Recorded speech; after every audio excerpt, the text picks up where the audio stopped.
Hello મિત્રો, તો તમારું સ્વાગત છે મારા નવા બ્લોગ વિડીયોમાં. તો આપણે બહુ દિવસ તો આપણને એક ટ્રીપ મળી ગઈ છે કે જે અરવલ્લી જિલ્લાના બાકોર ગામની છે. તો આપણે ત્યાં જવાનું છે. આપણે સામાન ભરીને તો નીકળી ગયા છીએ. હવે અહીંથી સીધા વૈષ્ણોદેવી થઈને દહેગામ થઈને જઈશું આપણે. તો બને રહેજો બ્લોગ વિડીયોમાં અને ચેનલ ઉપર. તો ટોટલ આપણે 148 કિલોમીટર જવાનું છે અને ટાઈમ થઈ રહ્યો છે 9:47. તો આપણે હવે જોઈએ કે આપણે કેટલા વાગે પહોંચીએ છીએ. તો બને રહેજો બ્લોગ વિડીયોમાં.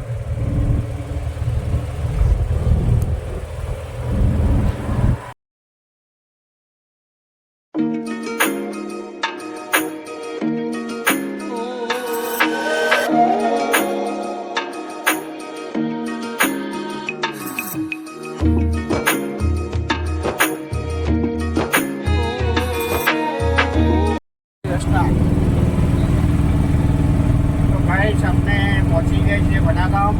અને વડાગામમાં તમને ખબર જ હશે કે આ જે ડંફળિયા ઊભા છે શાના માટે ઊભા રહ્યા હોય છે. તો આ બધા ડંફળિયા જે કપચીના માટે ઊભા હોય છે. અને અહીંયા ગાડી કપચી બહુ જ જતી હોય છે. બધા સિટી અમદાવાદ સિટીમાં પણ મોસ્ટ ઓફલી બધી કપચી અહીંયાથી જ જતી હોય છે. તો ચાલો હવે આગળ આવશે ધનસુરા. તો આગળ તમને મળીએ ધનસુરા.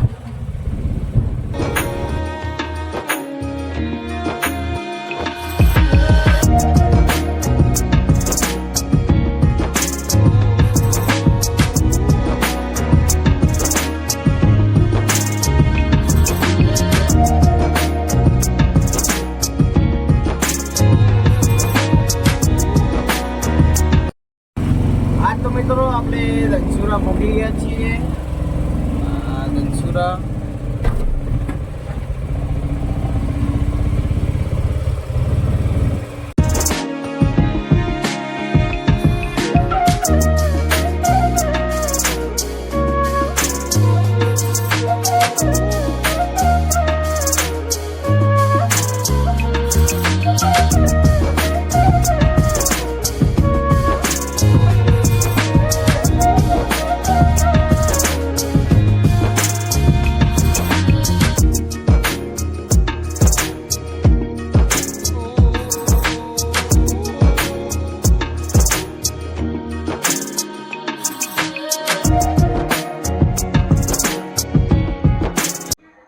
તો મિત્રો આપણે આગળ જઈને ધનસુરા આગળ જઈને ડીઝલ ભરાવવા ઊભા થઈએ છીએ ગાડીમાં. તો એ જોઈએ કે આપણી ગાડીમાં કેટલું ડીઝલ આવે છે.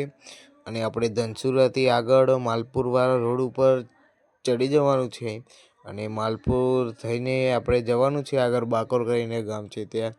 તો હવે જોઈએ કે આપણી ગાડીમાં કેટલા ડીઝલ આવે છે. મને લાગે છે કે 500નું તો આવી જ જશે. પણ આપણી ગાડીમાં 480 રૂપિયાનું ડીઝલ આવ્યું છે. તો મિત્રો આપણે માલપુરમાં રોડમાં પહોંચી ગયા છીએ. અહીંયાથી માલપુર 31 કિલોમીટર છે. તો હવે માલપુર જઈને તમને મળી. અને ગરમી પણ બહુ છે તો ગાડીને હવે કોઈક છાંયડો વાયડો આવે ત્યાં ખાલી ઠંડી દવા ઊભી રાખવી પડશે. તો બનીને જો બ્લોગ વિડીયોમાં.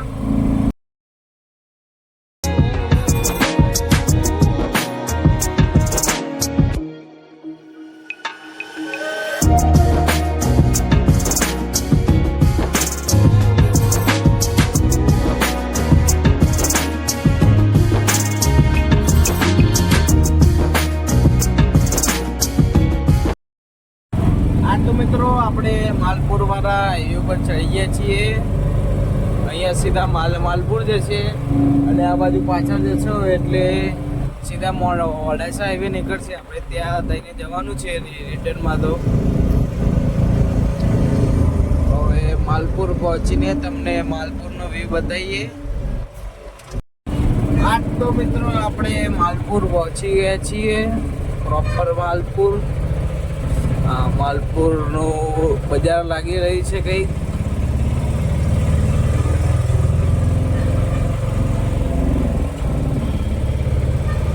ગાડી કેવી બનાવી ગયો. તો મિત્રો આપણે ટોલ ટેક્સની થોડીક આગળ હવે એક હોટલ મળી છે તો જમવા ઊભા થઈ ગયા છીએ. અંદર જઈને બતાવીએ ત્યાં સ્ટ્રી બનાવીએ તો બ્લોગ વિડીયોમાં.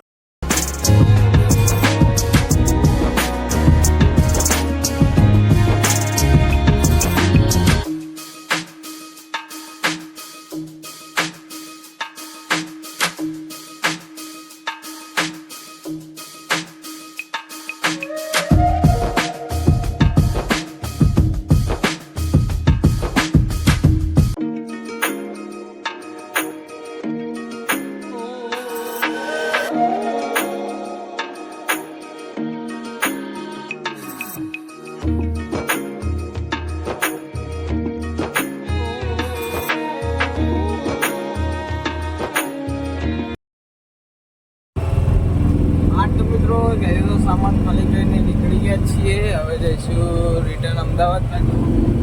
તો આપણે ત્યાંથી નીકળ્યા હતા કેટલા વાગે નીકળ્યા હતા? 10 વાગ્યા જેવા ત્યાંથી નીકળ્યા હતા ઘરેથી ને આપણે અત્યારે 2:20 અહીંયા પહોંચી ગયા હતા. સામાન ખાલી કરીને હવે આ બ્લોગને અહીંયા